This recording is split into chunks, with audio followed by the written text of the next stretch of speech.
Lexi Listen. Learn with your ears the subtle art of not giving a f. Part 1. Don't try. Charles Bukowski was an alcoholic, a womanizer, a chronic gambler, a lout, a cheapskate, a deadbeat, and on his worst days, a poet. He's probably the last person on earth you would ever look to for life advice or expect to see in any sort of self-help book, which is why he's the perfect place to start.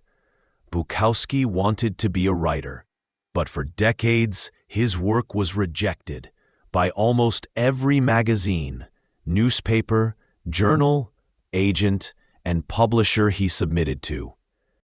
His work was horrible. They said, crude, disgusting, depraved. And as the stacks of rejection slips piled up, the weight of his failures pushed him deep into an alcohol-fueled depression that would follow him for most of his life. Bukowski had a day job as a letter filer at a post office. He got paid terrible money and spent most of it on booze. He gambled away the rest at the racetrack. At night, he would drink alone and sometimes hammer out poetry on his beat-up old typewriter. Often, he'd wake up on the floor, having passed out the night before. 30 years went by like this. Most of it a meaningless blur of alcohol, drugs, gambling, and prostitutes.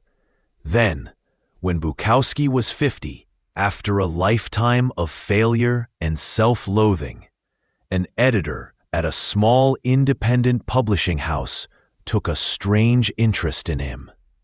The editor couldn't offer Bukowski much money or much promise of sales, but he had a weird affection for the drunk loser, so he decided to take a chance on him.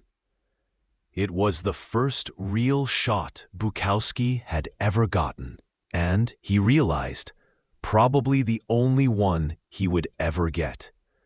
Fame and success didn't make him a better person, nor was it by becoming a better person that he became famous and successful. Self-improvement and success often occur together. But that doesn't necessarily mean they're the same thing. Our culture today is obsessively focused on unrealistically positive expectations. Be happier, be healthier, be the best, better than the rest. Be smarter, faster, richer, sexier, more popular, more productive, more envied, and more admired. Be perfect and amazing and crap out 12-karat gold nuggets before breakfast each morning while kissing your selfie-ready spouse and 2.5 kids goodbye. Then, fly your helicopter to your wonderfully fulfilling job, where you spend your days doing incredibly meaningful work that's likely to save the planet one day. But when you stop and really think about it, conventional life advice, all the positive and happy self-help stuff we hear all the time, is actually fixating on what you lack. It lasers in on what you perceive your personal shortcomings and failures to already be, and then emphasizes them for you. You learn about the best ways to make money because you feel you don't have enough money already. You stand in front of the mirror and repeat affirmations saying that you're beautiful because you feel as though you're not beautiful already. You follow dating and relationship advice because you feel that you're unlovable already. You try goofy visualization exercises about being more successful because you feel as though you aren't successful enough already. Ironically, this fixation on the positive, on what's better, what's superior, only serves to remind us over and over again of what we are not, of what we lack, of what we should have been but failed to be. After all, no truly happy person feels the need to stand in front of a mirror and recite that she's happy.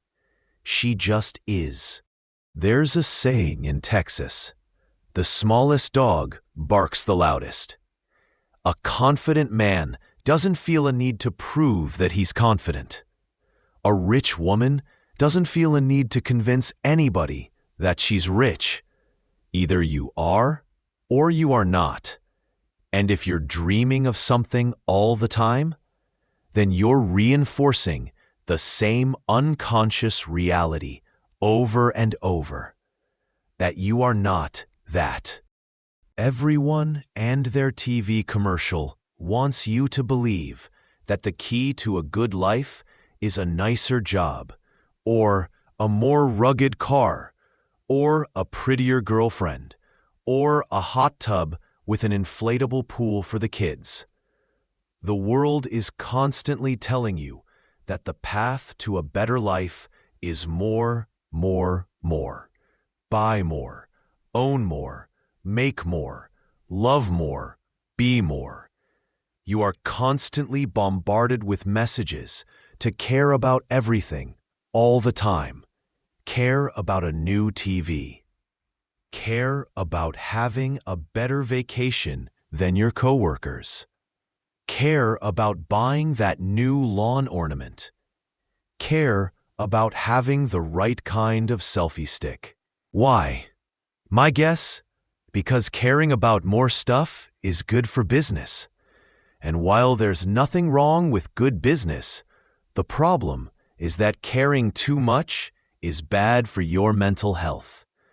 It causes you to become overly attached to the superficial and fake, to dedicate your life to chasing a mirage of happiness and satisfaction. The key to a good life is not caring about more. It's caring about less, caring only about what is true and immediate and important. The feedback loop from hell. There's an insidious quirk to your brain that, if you let it, can drive you absolutely batty. Tell me if this sounds familiar to you. You get anxious about confronting somebody in your life. That anxiety cripples you, and you start wondering why you're so anxious. Now you're becoming anxious about being anxious. Oh no, doubly anxious. Now you're anxious about your anxiety, which is causing more anxiety. Quick, where's the whiskey? Or let's say you have an anger problem. You get pissed off at the stupidest, most inane stuff, and you have no idea why. And the fact that you get pissed off so easily starts to make you even more upset. And then, in your petty rage, you realize that being angry all the time makes you a shallow and mean person. And you hate this. You hate it so much that you get angry at yourself. Now look at you. You're angry at yourself for getting angry about being angry. Darn you, wall. Here, have a fist. Or you're so worried about doing the right thing all the time that you become worried about how much you're worrying. Or you feel so guilty for every mistake you make that you begin to feel guilty about how guilty you're feeling. Or you get sad and alone so often that it makes you feel even more sad and alone just thinking about it. Welcome to the feedback loop from hell. Chances are, you've engaged in it more than a few times. Maybe you're engaging in it right now. God, I do the feedback loop all the time. I'm such a loser for doing it. I should stop. Oh my God, I feel like such a loser for calling myself a loser. I should stop calling myself a loser. Ah, dang, I'm doing it again. See, I'm a loser. Ah, Calm down, amigo.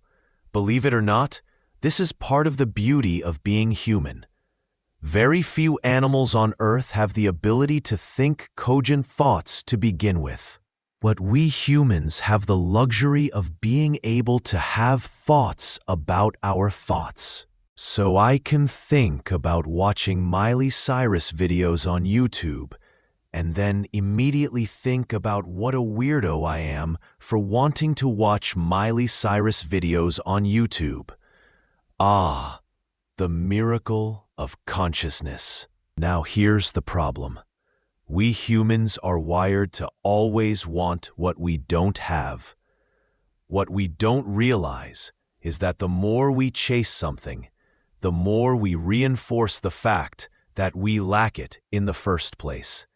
The more desperately you want to be rich, the more poor and unworthy you feel, regardless of how much money you actually make. The more desperately you want to be sexy and desired, the uglier you come to see yourself, regardless of your actual physical appearance. The more desperately you want to be happy and loved, the lonelier and more afraid you become, regardless of who surrounds you. The more you pursue feeling better all the time, the less satisfied you become, as pursuing something only reinforces the fact that you lack it in the first place.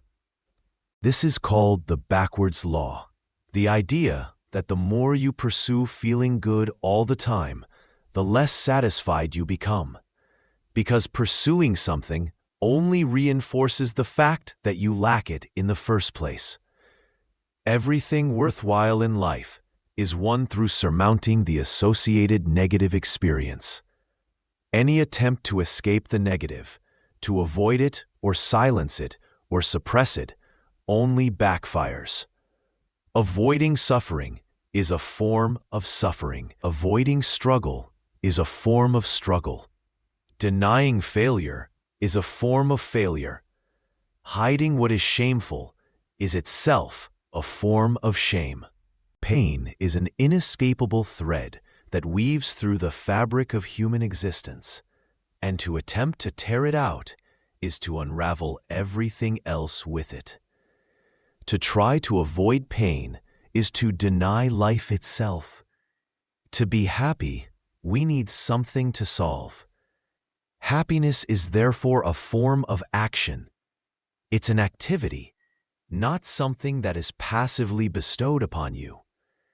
It doesn't magically appear if you just believe that you're happy, nor can you simply decide to stop caring and feel better. Happiness is a constant work in progress, because solving problems is a constant work in progress. The solutions to today's problems will lay the groundwork for tomorrow's issues, and so on.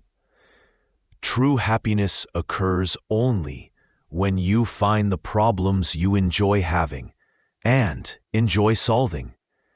Sometimes those problems are simple. Eating good food, traveling to some new place, winning at a video game, or even reading a good book. Sometimes those problems are abstract and complicated. Fixing your relationship, finding a career you can be proud of, or discovering a purpose in your life. Whatever it is, you can't have a life without problems. But you can choose what problems you want to have. If you think about it, the desire for a more positive experience is itself a negative experience. And paradoxically, the acceptance of one's negative experience is itself a positive experience. It's what the philosopher Alan Watts used to refer to as the backward law. The idea that the more you pursue feeling better all the time, the less satisfied you become, because pursuing something only reinforces the fact that you lack it in the first place. The more you desperately want to be rich, the more poor and unworthy you feel, regardless of how much money you actually make. The more desperately you want to be sexy and desired, the uglier you come to see yourself, regardless of your actual physical appearance. The more desperately you want to be happy and loved, the lonelier and more afraid you become, regardless of who surrounds you.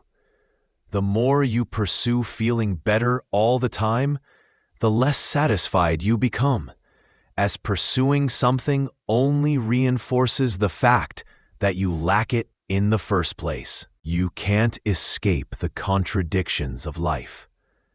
You can only choose which ones you're willing to live with. And ironically, once you accept the inevitability of life's contradictions, that's when you finally feel a sense of peace. The key to a good life is not giving a care about more things. It's giving a care about less, only what is true, immediate, and important. We all must give a care about something. So the question is not whether we care, but what we choose to care about. The problem is that many people choose to care about the wrong things. They care about things that don't really matter. They care too much about what others think. They care about being liked, being admired, being noticed. They care about being right, about being comfortable, about feeling good all the time. They care about being positive all the time, even when life is kicking them in the face. They care about being the kind of person who cares about everything. And in the end, they find themselves exhausted, anxious, and empty. When we care too much about everything, we start to value meaningless things and ignore what's truly important. We care about getting that fancy car instead of caring about building a meaningful career. We care about getting more followers on social media instead of caring about genuine relationships. We care about feeling good right now instead of caring about doing what's right in the long term. When you give a care about everything, you give a care about nothing. Because caring about everything means nothing has more value than anything else. To be truly happy, you must care only about what's really worth caring about. You must learn how to focus your attention and energy on the few things that truly matter to you. That means learning how to say no to the endless distractions that life throws at you. It means being comfortable with being different, with being disliked, with being misunderstood. It means accepting that you can't be everything to everyone. You can't do it all.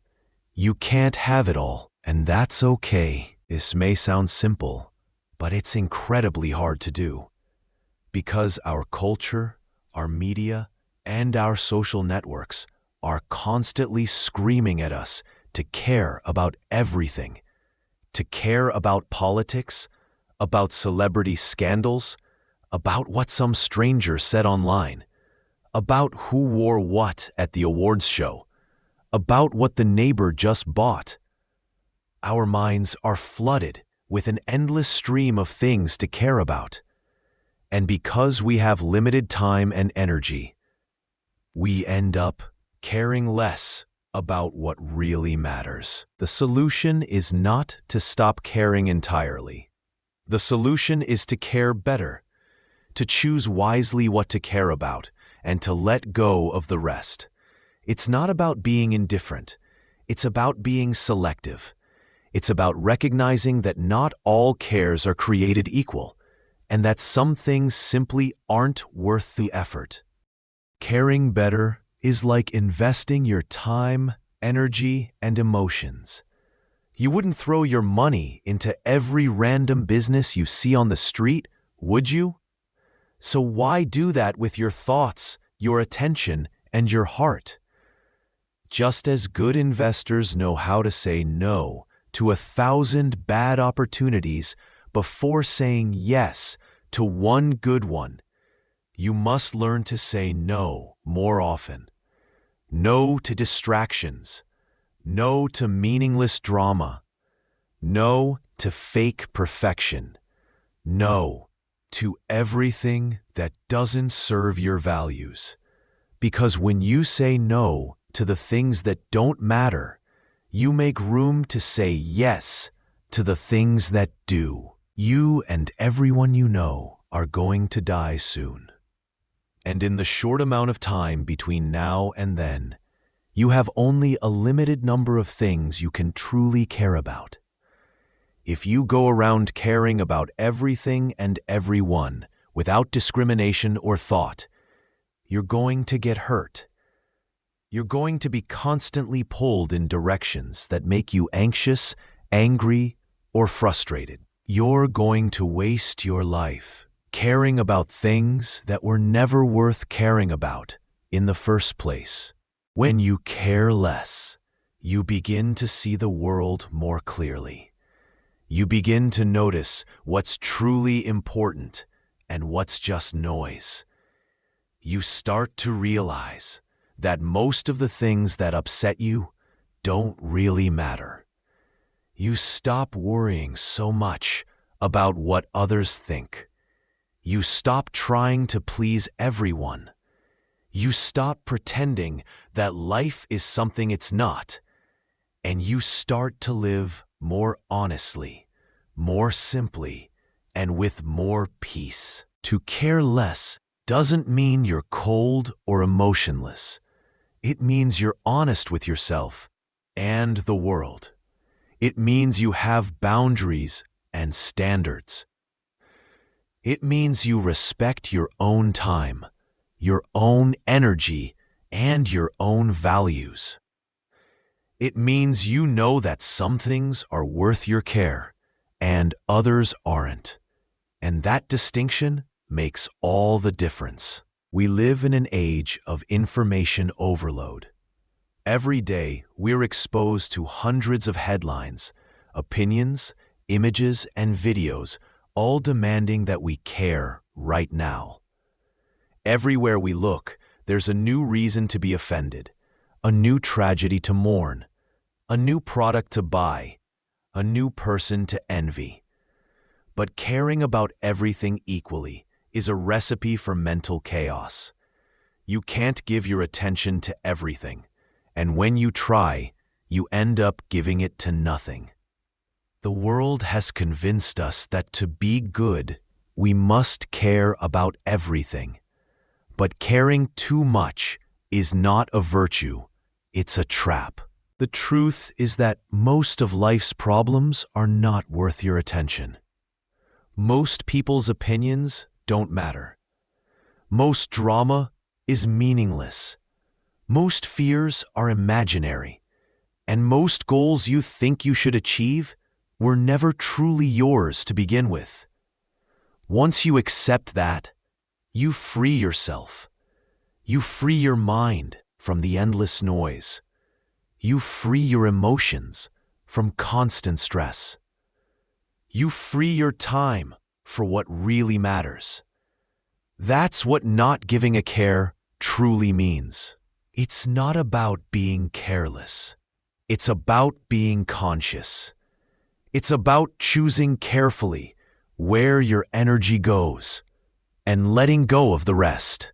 And once you understand that, you can finally stop trying to control everything.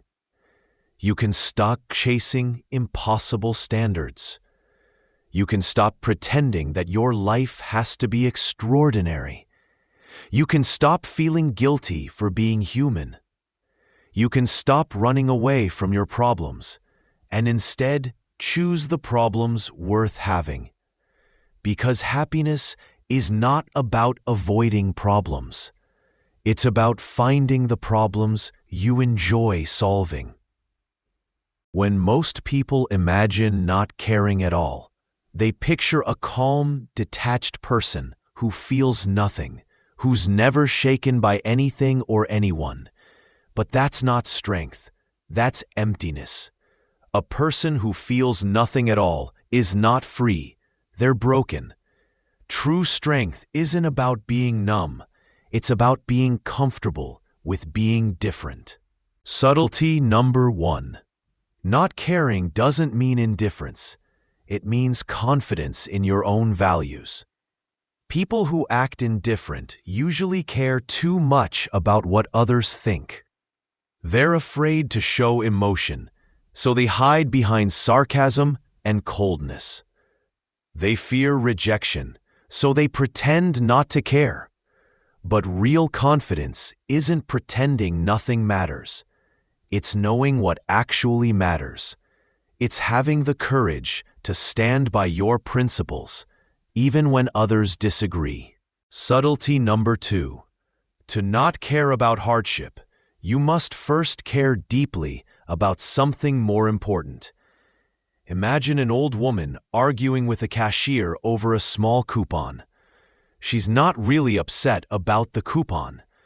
She's upset because she feels unseen, forgotten, lonely. That coupon represents one of the few things she feels she can still control. When you have nothing meaningful to care about, you'll care too much about trivial things. So if you find yourself constantly upset by small stuff, traffic, social media, rude people, maybe it's because you haven't yet found something greater to give your care to. The solution isn't to stop caring. It's to choose more meaningful things to care about. Subtlety number 3. Whether you realize it or not, you are always choosing what to care about. We are born wise. As kids, we care about everything. What people think, what we wear, whether our balloon is the right color. But as we grow older, experience teaches us that most of these things don't matter. The opinions we once cared about fade away. The people who judged us are gone, and we learn to save our care for what truly deserves it. That's maturity. Maturity means realizing that your time and energy are limited and giving them only to what's truly worthwhile. As we grow older, our energy decreases, but our clarity increases. We begin to accept who we are, even the imperfect parts. We realize we'll never be perfect, and that's okay. We stop chasing every dream we're told to chase. We stop trying to please everyone. We focus on family, friendship, purpose, and love. And that simple shift, caring less about noise and more about truth, brings peace. That's the real art of not caring too much. It's not about rejecting the world. It's about embracing what truly matters. It's about letting go of the rest. That's what freedom looks like. That's what happiness feels like. By now, you should begin to see the pattern. Happiness isn't about having everything go your way. Happiness isn't about being positive all the time. Happiness isn't about avoiding problems or avoiding pain. Happiness is about choosing the problems you want to solve. It's about deciding what truly matters to you and dedicating your limited time, energy, and care to those things. Everything else, let it go. Not giving a care doesn't mean not caring at all. It doesn't mean ignoring responsibility or pretending the world isn't real. It means focusing on what really matters. It means understanding your own values and living by them. It means setting boundaries, saying no to distractions, and being honest with yourself and others. Think of your energy and attention like currency. You wouldn't spend all your money on junk you don't need, so don't spend your care on things that don't deserve it. Choose carefully, invest in what matters, and in the process, let go of guilt, resentment, and unnecessary stress. Life will always throw challenges at you. There will always be failure, frustration, and suffering. That is inevitable.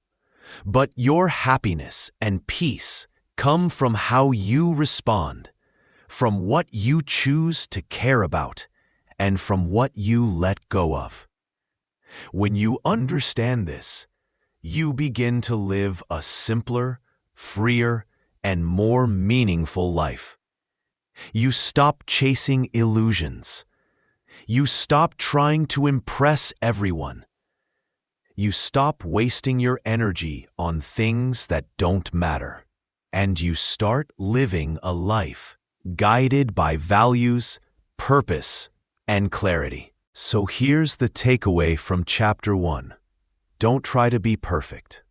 Don't try to please everyone. Don't try to avoid life's problems. Instead, care about less. Care about what matters. Face life's challenges head on. Accept what is unavoidable. And in doing so, you'll find a quiet power, a freedom that most people spend their whole lives chasing and never find. This is your first step toward real practical enlightenment. Your journey is just beginning. Hope you enjoyed this chapter. Until the next one, keep feeding your ears English. News, audiobooks, movies, podcasts, whatever you like. Just listen a lot, again and again.